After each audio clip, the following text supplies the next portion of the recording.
Magandang araw sa inyong lahat. Ako nga pala, Ginoong Raymond Villanueva, ang inyong magiging guro para sa Filipino sa Piling Larang Academic. Yan.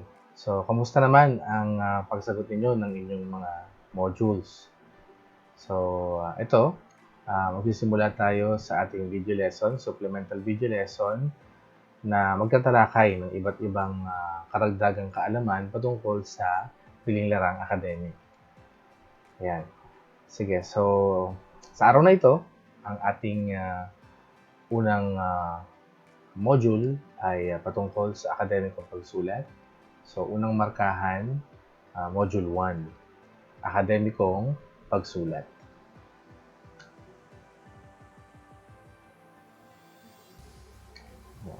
So, ang supplemental video lesson na ito sa Filipino sa Piling Larang Academic, syempre ibinibigay sa inyo, mga mag-aaral ng grade 12, upang inyong maging gabay sa pagsagot ng Module 1 o unang module, ngayong unang markahan hinggil sa akademikong pagsulat. Yan. So, introduction sa kurso. So, tignan natin, ano nga ba ang description ng Filipino sa Piling Larang Academic? Since ngayon nyo pa lang ito makukuha bilang isa sa mga huling kurso ninyo sa Filipino, sa ABM. Yan. So, title natin, yan, Piling Larang, Filipino sa Piling Larang Academic para sa grade 12. Description ng kurso. Ito ay pagsulat ng iba't ibang anyo ng sulating lilinang sa mga kakayahang magpahayag tungo sa mabisa, mapanuri at masinop na pagsusulat sa piniling larangan. Sa puntong ito, kapag sinabi kasi nating akademikong pagsulat bilang ito nga unang aralin natin, ay tatalakayin natin yung ilang mga proseso. Proseso sa pagsulat ng, halimbawa, ng pananaliksik. Na alam naman natin na, siyempre, grade 12 kayo, magkakaroon kayo ng mga series o serye ng paggawa ng pananaliksik. At siyempre, makatutulong ang lesson natin na ito o ang aralin natin na ito sa sa proseso ng pagsusulat ng inyong pananaliksik. Yan. Yan. So, akademikong pagsulat, ang lesson natin sa araw na ito. Yan. Yan. Siyempre, bago tayo magsimula, isang panimulang aktibidad, ano? So, gamit ang iyong sariling pananaw hinggil sa akademikong pagsulat, punan ng kahon. Ang kahon na ito, ang tawag dito ay KWL chart.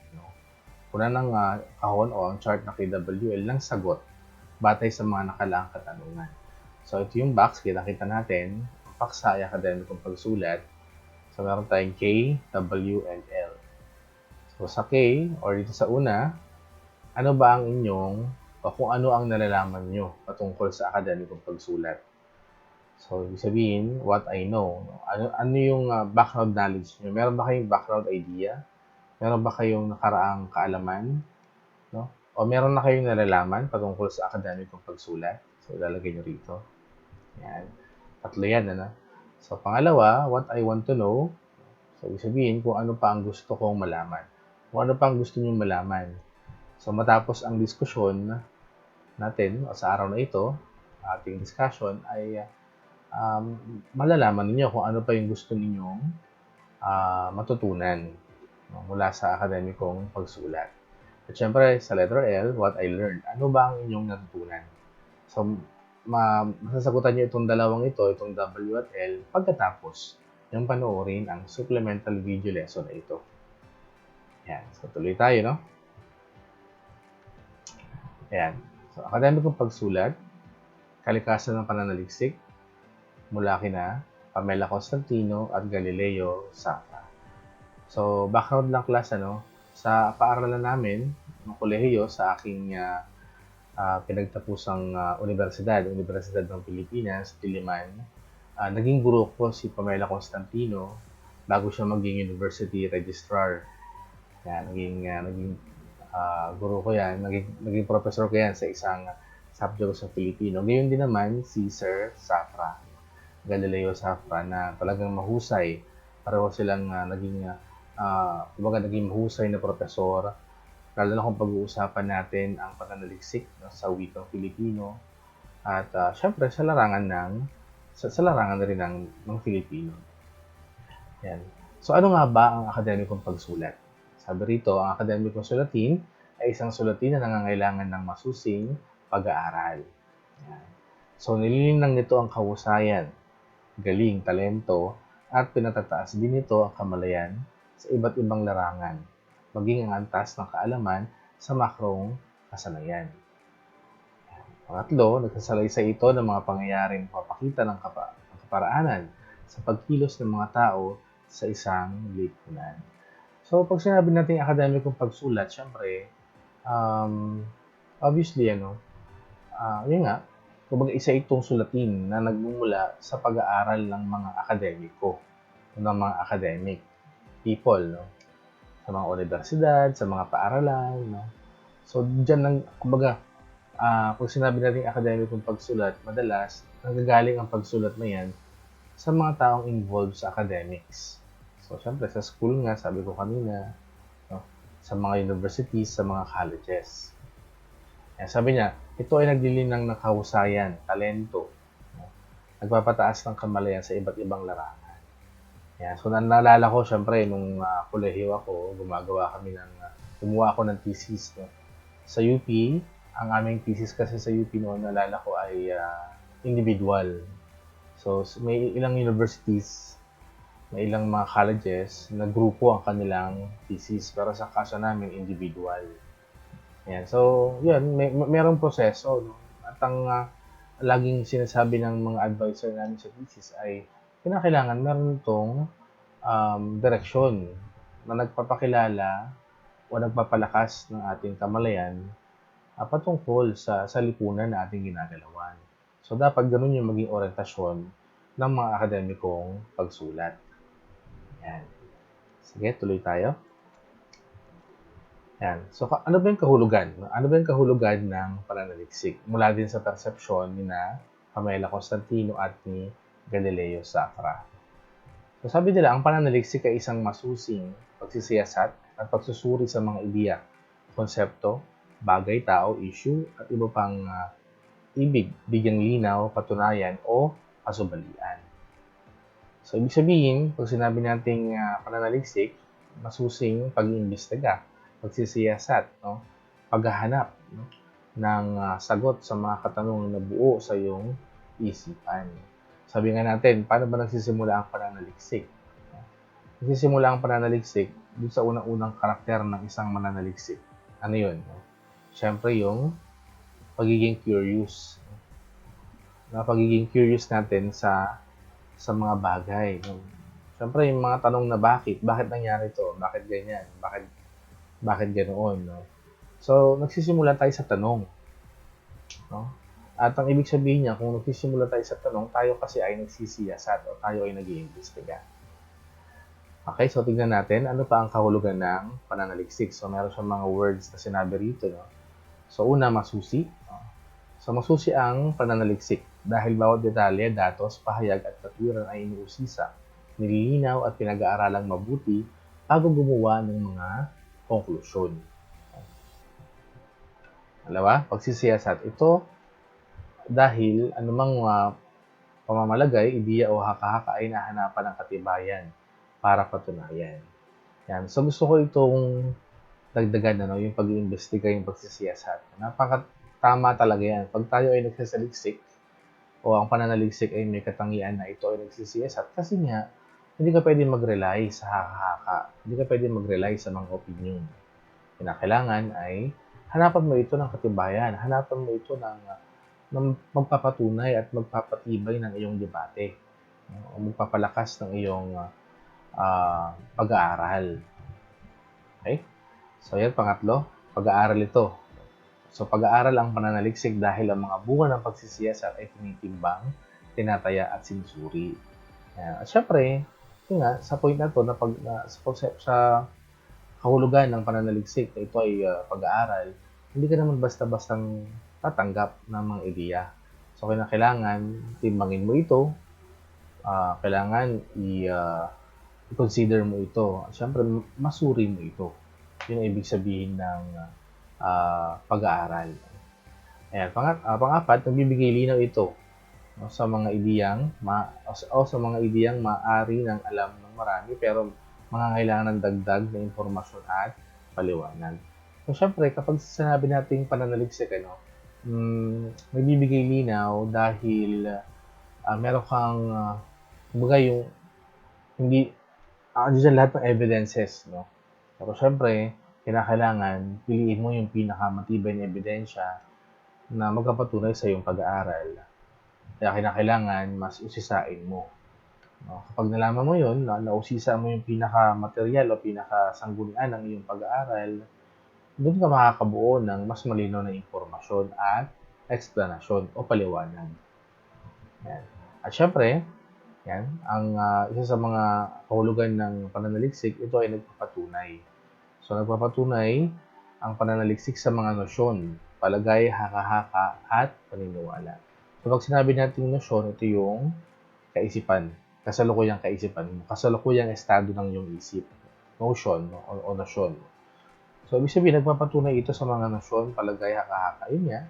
So, binibigyan katunayan yung mga bagay na hindi rin, kumbaga, kulang pa sa pananaliksik. So, yun yung ibig sabihin na nagpapatunay. Yan. At syempre, nagpapasubali. Nagpapasubali ang pananaliksik sa mga dati ng pinaniniwalaan, pero inaakala may mali, hindi totoo o hindi dapat paniwalaan. Okay. So, yun nga, pag sinabi nating pananaliksik, ito ay sumasalungat. Pag sinabi nagpapasubali, ito ay sumasalungat. So, halimbawa, magandang topic niyan yung halimbawa, mga dati ng pinaniniwalaan. So, ang statement mo ay halimbawa, tungkol sa mga politiko at sa pagiging corrupt nila. Halimbawa, pag sinabi mong ang statement mo ay walang politikong corrupt. So, syempre, kontra ka doon. Magpapasubali ka doon. Kasi nga, obviously, sa mahabang panahon na pagkakatatag ng ating pamahalaan, ay hindi na yata naubos ang mga corrupt, diba?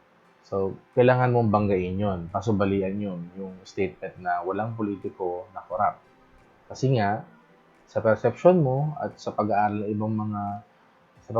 ibang mga tao ay talagang siguro hindi 100% or baka nga 100% na rin ay may mga politiko talaga na corrupt. So, parang gano'n yung ibig sabihin ng part na yan. Okay, so pasukin naman natin class, ang katangian ng pananaliksik. So, ano nga ba ang katangian ng pananaliksik? So, ang pananaliksik ay objective. Pag sinabi natin objektibo, objective. Pag sinabi natin subjektibo, ito yung kasalungat, subjektibo ay subjective naman. So, sabi niya, ang katangian ng pananaliksik ay ito ay objektibo. So, ang mga datos ay kinuha sa mga di kumikiling o di kinikiling ng mga batis. Pag sinabi nating batis, parang yun nga, references, mga pinagmulan ng ating impormasyon sa ating pinag-aaralan. So, yun, ang mga datos ay kinuha sa mga di kumikiling o di kinikiling ng mga batis. Ang mga interpretasyon ay batay sa paghahanay, pagtataya at pagsusuri ng mga datos na ito. So, kailangan talaga hindi batay sa emosyon ang gagamitin mong panghusga o gagamitin mong instrumento para patunayan ang iyong pag-aaral. Siyempre, napakababaw pag emosyon ng pinagbatayan mo, di ba? Kasi nga, pag sinabi natin emosyon, more on subjective. No? So, dito, objective, kinakailangan ang interpretasyon ay batay sa paghahanay, evaluasyon, at pagsusuri ng mga datos. So, kailangan maging espesipiko. Okay? So, marami at iba't iba pa ang ginagamit na datos. O ulitin ko, marami at iba't iba ang mga ginagamit na datos. So, lahat ng posibleng pagkunan, maging ito'y nakasulat sa wikang banyaga o kay nasa ibang bansa, ay mga datos na magagamit sa pananaliksik. Ang anumang problema, kaugnay na financial distansya at lengguwahe ay limitasyong dapat harapin ng mananaliksik. So, yung sinasabi rito, napakarami nating mga sources. Maraming tayong pwedeng magamit na magamit at mapagkunan ng impormasyon. Lalo na ngayon kasi nga napakalakas na talaga ng kumbaga internet era na ngayon sa kasalukuyan. Yung isa nga, mag-search ka lang ng word. Dati, bumukat ka ng dictionary. Ngayon, hindi. Diba? Itatype mo sa Google Translate. No? Para mahanap mo yung kahulugan ng word. Kasi nga, talagang nabubuhay na tayo sa internet era. No? Ayan, so, ibig sabihin nun, marami tayong mga datos na pwedeng mapagbatayan ng ating pag-aaral. Ang tanong lang ay, saan doon yung pinaka mapakikinabangan? Saan doon yung talagang legit, kumbaga? Saan doon yung uh, pinaka-konektado, pinaka-magagamit natin sa ating pinag-aaralan? Okay? So, dito, sunod, may pamamaraan o angkop na metodolohiya na tutulong sa ikahuhusay ng pananaliksik. So, pag sinabi natin metodolohiya, ay patungkol sa metodo, sa paraang gagamitin. So, marami tayo niyan. Pag-aaralan din natin yan sa pananaliksik o sa Filipino sa piling larang sa mga susunod na panahon. So, ibig sabihin, metodolohiya, metodo, method, proseso or step, diba? At marami yan sa pananaliksik, yung mga tinatawag na field study, diba? Yun nga, yung case study, ganyan. At yan naman, lahat ng yan ay kumbaga makatutulong talaga sa pagpapalakas ng ating pag-aaral. Siyempre, sunod, masuri o critical. Masuri o critical sa paggamit ng mga datos at sa pagtitimbang-timbang sa mga ideya. So, siyempre, kailangan talaga natin na maging mapanuri o critical sa paggamit ng mga datos. Hindi yung porket may nakita ka numbers, hindi yung porket may nakita ka na kagad na ilang mga sa palagay mo ay maayos na reference, ay yun na yun. So, kailangan suriin mo. Kailangan maging critical ka dun sa pagbabasa ng mga datos na magagamit mo para sa iyong pag-aaral. So, magagamit natin yung part na yun sa actual sa paggawa ng review of related literature. So, siguro naman kahit paano sa grade 11, di ba, na nalaman nyo na yan o natutunan nyo na yan. Naituro na rin sa inyo yan. No? Okay, so tuloy tayo. At syempre, dokumentado. So, dokumentado sa mga materyales na ginagamit bilang pagkilala sa gawain ng iba at mga datos na nakuha. So, yan. Tignan natin naman ngayon ang layunin ng pananaliksik. Ano ba ang layunin? Ano ba ang objective nito? No? So, una, tumuklas ng bagong datos at impormasyon. Pangalawa, magbigay ng bagong interpretasyon sa lumang ideya. Tatlo, maglinaw sa isang pinagtatalunang issue. Kaapat, manghamon sa katotohanan o pagiging makatwiran ng isang tanggap o pinapalagay na totoo o makatotohanang ideya. So, yun yung pinakalayunin talaga ng pananaliksik. Siyempre, makaalam ng bagong impormasyon, makapagbigay ng interpretasyon sa lumang ideya. Ano ba example niyan? Halimbawa, di ba, halimbawa si Jose Rizal. Alam natin na si Jose Rizal ang tinakdang pambansang bayani, di ba? Okay? At wala tayong tanong doon. Wala tayong tanong doon sa pagiging pambansang bayani ni Rizal dahil bata pa lamang tayo, na kondisyon na tayo na ganun ang pagkaka-interpret kay Rizal. Siya ang ating pambansang bayani. Pero pwede kang gumawa ng panibagong pag-aaral patungkol doon. So, halimbawa, pa-questionin mo yun. Ano nga ba yung mga dahilan kung bakit o naging batayan ng mga Pilipino bakit si Jose Rizal ang pambansang bayani at hindi si Andres Bonifacio? Diba?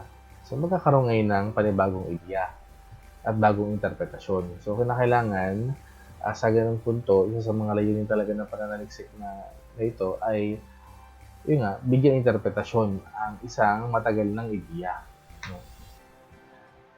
Okay, so sunod, maglinaw sa isang pinagtatalunang issue. So parang sa debate nga. No? Pang-apat, manghamon sa katotohanan o pagiging makatwiran ng isang tanggap o ipinapalagay na totoo o makatotohanang ideya. So meron tayong iba't ibang mga layunin ng pananaliksik. So tuloy tayo.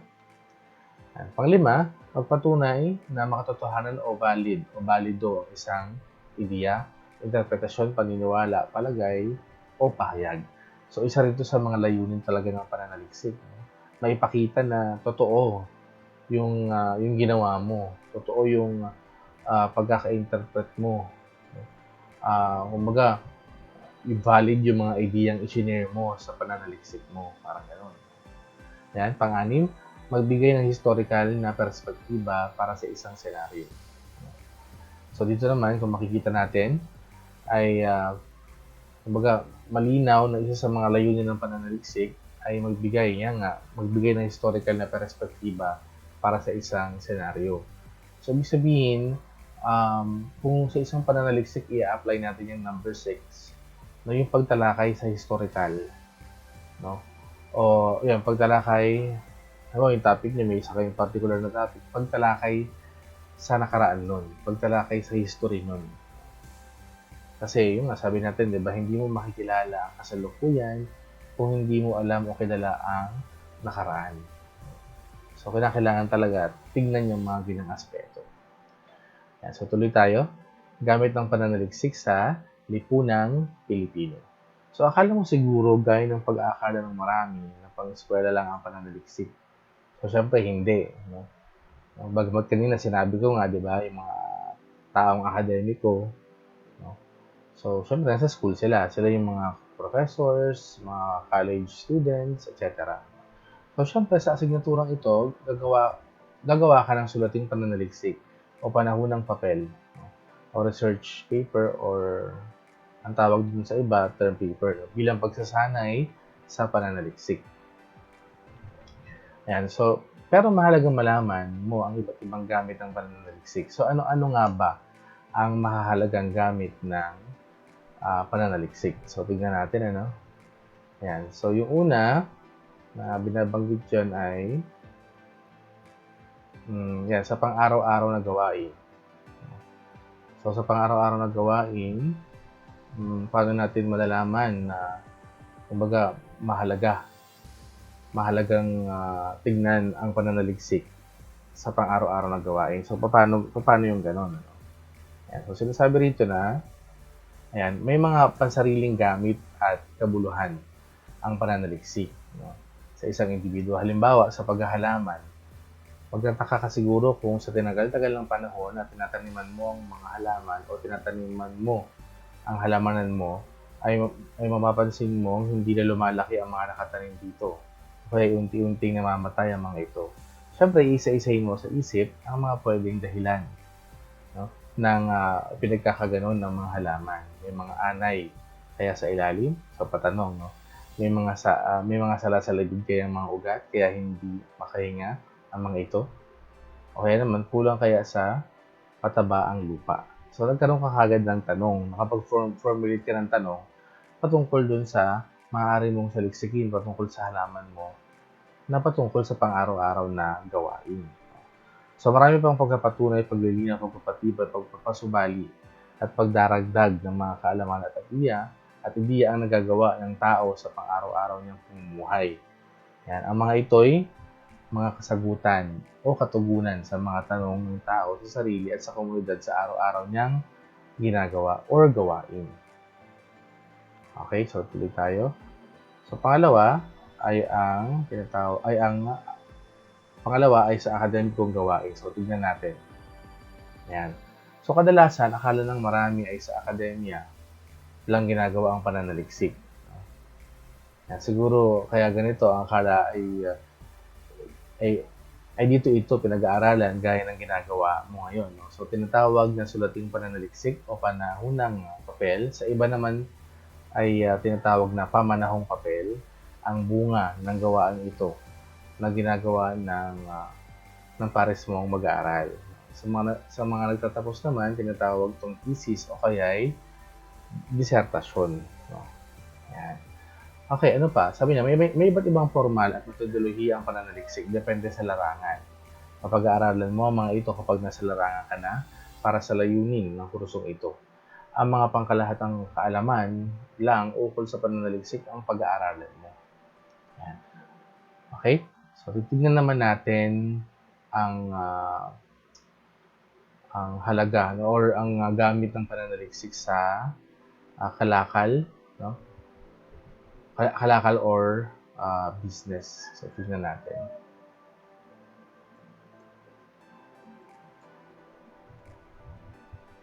Ayan. So, bago pumasok sa isang business, ang isang korporasyon o individual, no? Ayan. Hmm, hanapin ko lang. Okay. Um, ayan.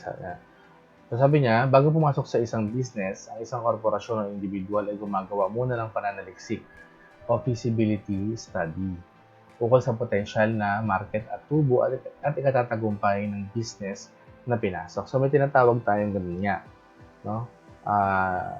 Yung feasibility study. Pag sinabi natin feasibility from the word feasible, posible ba, no? Kaya siya feasibility study. Kasi susukatin mo kung posible na pwede na may tayo yung business. Siyempre, may consider kang napakaraming factors, 'di ba?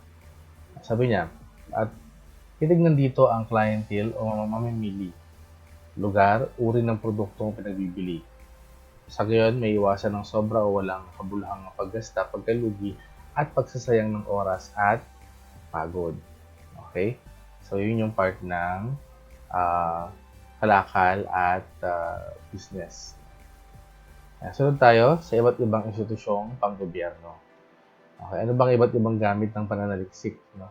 Sa iba't ibang sa iba't ibang institusyong pang-gobyerno. So, tignan natin. Sabi niya, para sa serbisyong panlipunan ang mga opisina o institusyong pang-gobyerno ay nagkasagawa ng pananaliksik para sa kanilang mga pangangailangan. So, example nga ito sa DOH, no? Sa larangan ng nakalusugan, halimbawa, ang mga pananaliksik ng DOH o kaya ng mga universidad gaya ng Universidad ng Pilipinas ukol sa mga pangkaraniwang sakit gaya ng tuberculosis, hika, polio at high blood pressure ay tumutulong sa paggamot at pagsugpo ng mga ito. So, ibig sabihin, talagang kahit paano ay masasabi nating meron talaga nag-i-exist, no? Ang gamit ng pananaliksik sa iba't ibang mga larangan. So, kanina nga tinalahay natin, di ba, pang araw-araw na gawain, no? Everyday life, ano? Tapos, pangalawa, sa akademikong gawain. Sa business, pwede rin pala talaga magamit ang pananaliksik. At syempre, lalo na sa iba't ibang institusyong pang gobyerno. Okay? Sige, so tuloy tayo. Ayan. Ayan. So, itong bahagi na to ay nakalagay na rin sa inyong printed or hard copy module. Gusto ko lang bigyan ng paliwanag. Ayan. So, akademikong sulatin ayon sa layunin, gamit, katangian at anyo. So, naglalahad ng mga ideya at impormasyon na magagamit ang ibang sektor ng lipunan upang makapagbigay impormasyon na makatutulong ng ayon sa kanilang pangangailangan na ginamitan ng masusing pag-aaral. So, dito nakalista, no? Ang kabuuan o ang kahusayan sa pagsulat ng akademikong sulatin ay may mga katangian ng sumusunod. Yan. So, una, complex. May kasanayan sa mga komplikadong pangungusap na mabigyang diin na may tamang gamit ng wika. Dalawa, nangangailangan ng wastong pakikipag-usap sa paraang pasulat, hindi kakikitaan ng mga balbal na wika. Yan. Siyempre, kapag formal ka, hindi ka pwede talaga gumamit ng salitang balbal o ng mga wika na kumbaga kokontra doon sa pagiging formal mo. Parang gano'n. Okay, pangatlo, tumpak. Tamang terminolohiya ang ginamit sa bawat pangungusap. Hindi nagbibigay kalituhan sa isipan ng mambabasa na naaayon sa sitwasyon. So, pag sinabi natin tumpak, talagang kumbaga halos perfect, no? Okay. At nagbibigay ito ng tamang terminolohiya ang ginagamit. At tamang terminolohiya at siguro pwede na rin natin sabihin na espesipikong terminolohiya. Okay, pang-apat, objective. Kanina na paliwanag ko na rin yan, diba? So, totoo, may sapat na batayan sa mga inilahad na salaysay, walang pinoprotektahan at hindi nagpapakita ng bias na pananaw, na hindi pantay na pananaw. Panglima, explicit. Responsibilidad ng manunulat na maging malinaw ang nais iparating sa mga mambabasa. na kung papaanong naiuugnay ang ibang teksto sa isa't isa. Okay? Pang-anim, wasto. Ang isang manunulat ang unang kritiko sa kanyang sinulat upang maiwasan ang mga maling baybay o gamit ng mga salita. Ayan. Susunod tayo. Pang-pito, malinaw na layunin. Sa simula pa lamang, may papabatid na kung ano ang mikiin ng manunulat. Hindi dapat magkaroon ng kalituhan ang mambabasa sa kanyang isipan. Mabuo at malinaw ang nais ipapatid ng manunulat. Pang-walo, malinaw na pananaw o malinaw na konsepto, ideyan. Itinikintal nito sa mambabasa ang kahusayan ng manunulat sa pagbibigay ng malinaw na pagkakaugnay-ugnay ng mga ideya na makatutulong o na makakatulong sa mambabasa. So, yun yung sinasabi ng malinaw na pananaw. Ika-siyam, responsable. Binigyang tuon ng isang manunulat sa pagkakaroon ng responsibilidad sa kanyang isinusulat. Pinangangalagaan ang kanyang ginagawa, naglalahad ng matibay na datos o basihan sa kanyang mga ipinahayag. Hindi umaangkin ang teksto ng ibang manunulat pagkus kumikilala sa karapatang ari ng isang may akda. Yan. Okay? So, tuloy tayo. Pang-sampu, focus, malinaw, wasto, tumpak at hindi naglalagay ng mga salitang magbibigay ng ibang pagkaunawa. Sunod, logical, maayos, magkakaugnay ang mga ideya ng isinulat. Matibay na suporta. So, yung sunod ay matibay na suporta. Nagbibigay ng mga datos na mapagkakatiwalaan at hindi pawang mga opinyon at ideya ng isang manunulat. So, yun nga, matibay na suporta. So, kagaya ng kanina na binanggit ko na, kinakailangan ito ay may tamang batis, sabihin tamang reference na talagang magagamit ninyo. At syempre, aakma sa inyong pag-aaral. And sunod, number 13, malinaw ang kumpletong eksplanasyon. Malinaw na nakapagbibigay ng tamang pakahulugan, paliwanag, kaayusan at kahusayan ng kanyang isinulat.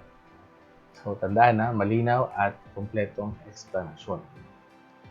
Pang-14, epektibong pananaliksik. Naibibigay ng manunulat sa mambabasa ang mga datos at impormasyon sa makatotohanan. Sumusunod sa tamang proseso, sumusulat na ang impormasyong inilalahad ay objective o objektibo. So, epektibong pananaliksik. Paano ba natin masasabi na ang pananaliksik na ginagawa natin ay effective? Isa sa mga sukatan dyan ay yung paggamit ng wasto o tamang mga batis o reference. So, doon, pag nahanap mo ng mahusay yun, nasa ala mo, nakapili ka ng mahusay na reference, somehow tulong yun para maging mas effective ang iyong pananaliksik. Yan. Sunod, scholarly estilo sa pagsulat. Yan. Nangangailangan ito ng masuring pag-aaral na may gabay sa tamang proseso ng pagsusulat, ng pagsulat. Okay? Sige, so tuloy tayo. Yan. Pasukin naman natin ang responsibilidad ng mananaliksik. Okay. Yan. So, sabi niya dito, ang mananaliksik ay tumutukoy sa taong nagsasaliksik ng pag-aaral ng isang pananaliksik. May mga katangian na dapat taglay ng isang mananaliksik. Kabilang na dito ang pagiging matyaga, paraan, maingat, analytical, critical, matapat, at responsable. Okay. Yun nga, ang daming mga, kumbaga, sinasabi rito, ano ba talaga ang responsibilidad? Ano ba yung responsibility ng isang researcher, ng isang mananaliksik? Pero hindi naman sinasabi maging perfect tayo, di ba? O maging perfect yung isang mananaliksik. Kumbaga, sinasabi lang dito, ano yung mga katangian dapat niya, or ano yung mga katangian niya dapat, or ano yung dapat niyang responsibilidad. So, kailangan matyaga, maparaan, maingat, analytical, critical, matapat at responsable. Ang kaugnay nito, dapat din na ang isang mananaliksik ay mapagmasid. Kapag tanong, mausisa, mahaba ang pasensya, magalang at sigurong tama ang paggamit ng mga salita at wastong gamit ng wika.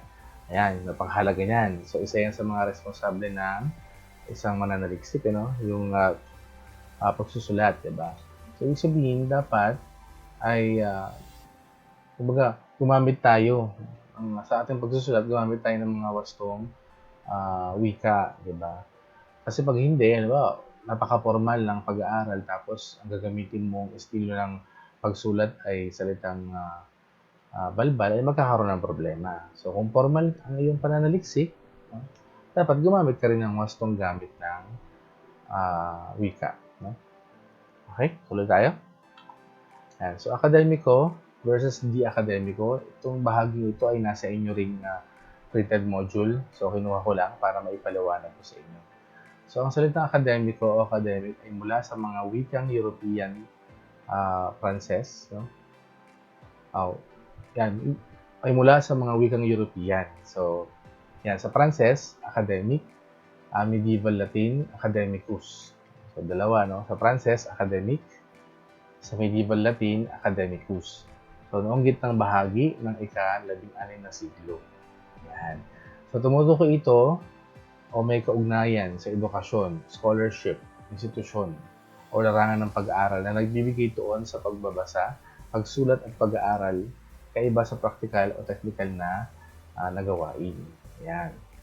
So, yun ibig sabihin ng akademiko. So, hindi na bago sa mga akademiko institusyon ang salitang academic o akademiko, bagamat halos nakatuon ito sa mataas na edukasyon sa kolehiyo. Isa itong pangalan na tumutukoy sa tao. Halimbawa, nag-meeting ang mga academic. Kung minsan, ginagamit na rin ang salitang academician bilang katumbas nito. Isa ring itong pang-uri na tumutukoy sa gawain. Yan. Akademikong aktibidad at bagay, akademikong usapan at institusyon. Halos katumbas din ng akademikong institusyon ang akademya. Halos magkapareho lang. Pag sinabing academic institution, syempre nandoon yung mga academic na sa loob nun, nasa loob ng academic institution na yun. Yan. So dahil pangunahing pagkatalunan o pinagtutuunan ng akademya ang mga gawaing akademiko. Ang mga gawaing labas dito ay tinatawag na di-academic o di-akademiko. Okay? So tuloy tayo. Yan. So narito ang pagkakaiba sa katangian ng akademiko at di-akademiko. So akademiko, kita natin sa inyong printed module, ano? So, akademiko, ang layunin ay magbigay ng ideya at impormasyon. Sa di-akademiko ay magbigay ng sarili opinion. So, sige, babasahin ko ng dire-diretso. Sa akademiko rin, paraan o batayan ng datos, obserbasyon, pananaliksik at pagbasa. Sa di-akademiko ay paraan o batayan ng datos, sariling karanasan, pamilya, at komunidad. So, yun yung pagkakaiba nila. And audience, scholar, sa akademiko, scholar, mag-aaral, guro, akademikong komunidad. At syempre sa audience naman ng hindi akademiko ay iba't ibang publiko. So sa organisasyon ng ideya, sa akademiko naman ay planado ang ideya, may pagkakasunod-sunod ang estruktura ng pahayag at magkakaugnay ang ideya. Sa organisasyon ng ideya naman, sa di akademiko, hindi malinaw ang estruktura, hindi kailangang magkakaugnay ang mga ideya. Sa aktual, ang kaibahan talaga rin yan, o halimbawa niyan, yung mga, di ba, halimbawa sa kolehiyo, kahit sa senior high school, meron kayong subject na research, no? So, halimbawa yung akademiko. No? Sa di akademiko naman, ay yung mga creative, siguro masasabi natin yung mga creative works kasama dyan. No? Yung mga nobela, mga tula, mga maikling kwento, etc. Kasi nga, yun ay nagpapakita ng, kumbaga, minsan may mga kwento tayo na hindi malinaw ang struktura. At, kumbaga, meron tayong mga pagkakataon na sa di-akademiko ay lumalabas na yung hindi kailangang magkakaugnay ang mga ideya. No? So, sa mga kwento, lumalabas din yan. No? Pero syempre, kung kwento yung pag-uusapan natin, mga tula, magkakaugnay yung mga konsepto dyan na pinapakita. Nobela, maikli kwento, tsaka tula. Ang nagkakaiba lang, kaya siguro talagang malaki ang kaibahan nilang dalawa, ay yung estilo ng pagsusulat. Kasi nga kapag sinabi nating akademiko, talagang informative, talagang formal ang pagkakasulat. Yan. So, sa pananaw naman, objektibo sa akademiko at pananaw ng di akademiko, subjective o subjektibo. Yan, sabi niya, sa akademiko, hindi direktang tumutukoy sa tao at damdamin kundi sa mga bagay, ideya, katotohanan. Yan. Nasa pangatlong panauhan ang pagkakasulat. Hindi direktang tumutukoy sa tao, damdamin at hindi gumagamit ng pangalawang panauhan. Sa di akademiko naman ay sariling opinyon, pamilya, komunidad ang pagtukoy. Tao at hindi damdamin ang tumutukoy. Yan, nasa una at pangalawang panauhan ang pagkakasulat. Okay? So, yan, tuloy tayo. Yan. So, yun yung ating kabuuan. At ito na kasi ang ating activity. No? So, bago ko ibahagi ang ating aktibidad, gusto ko munang balikan saglit ang ating mga diniscuss sa araw na ito. Yan. So, ito, nagsimula tayo sa pagkakaroon ng panimulang kaalaman sa kahulugan ng akademikong pagsulat. Tinalakay ko mula sa persepsyon ni Pamela Constantino at Galileo sa ang kahulugan ng pananaliksik bilang ang pananaliksik ay halimbawa ng akademikong pagsulat. So, ang pananaliksik ay masusi, isang pagsisiyasat, isang pag-aaral. Ang pananaliksik ay nagbibigay linaw, nagpapatunay, at syempre, sumasalungat o nagpapasubali. Sa kabilang banda, no? Sa katangian naman ng pananaliksik ay lumalabas na ito ay objective o objektibo. Marami at iba't iba ang mga ginagamit na datos. May pamamaraan o angkop na metodolohiya, masuri o critical, at syempre, dokumentado.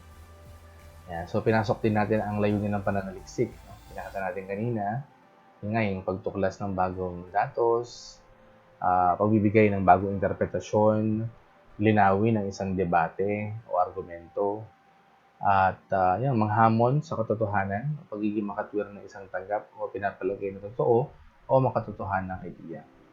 So, discuss din natin kanina, ang gamit ng pananaliksik sa lipunang Pilipino.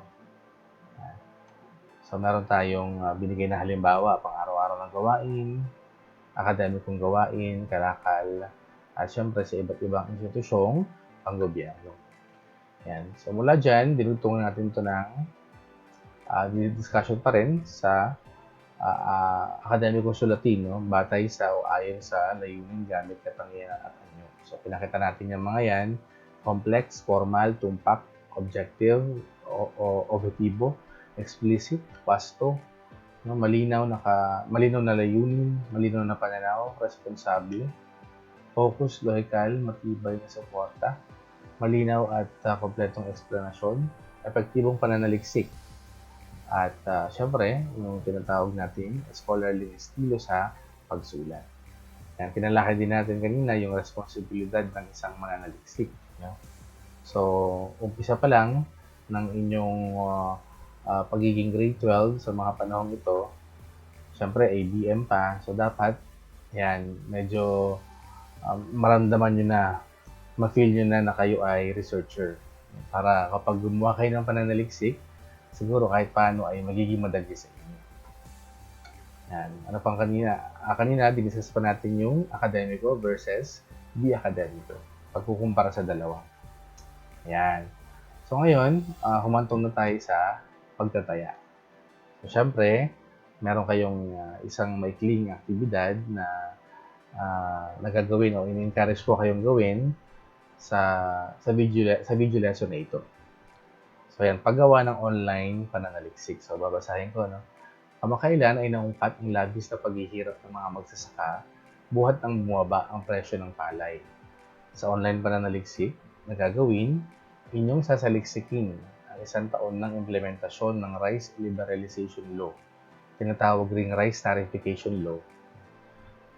Ang tanong, kumusta na kaya ang kasalukuyang estado ng ating agrikultura buhat ng inimplementa ang batas na ito noong nakaraang taong Oktubre 2019? So, kamusta na ba? Kamusta na ang estado ng ating sektor ng agrikultura? So, yun yung isa sa mga tanong dito, no? Ngayon, mula dyan ay nais kong saliksikin ninyo at sagutin ang mga sumusunod na katanungan sa issue ito. So, ang sasagutin nyo talaga dyan, itong 5 tanong lang na ito.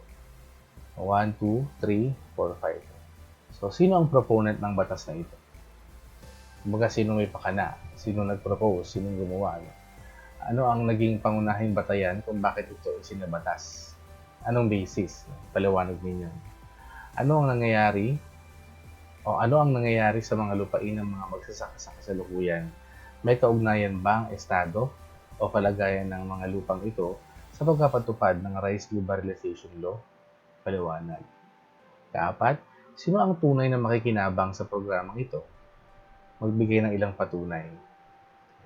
At syempre, panglima, bilang isang nagsisimula sa pananaliksik, no? Ano ang kritikal na pagsusuri mo patungkol sa batas na ito? So, ulitin ko ha.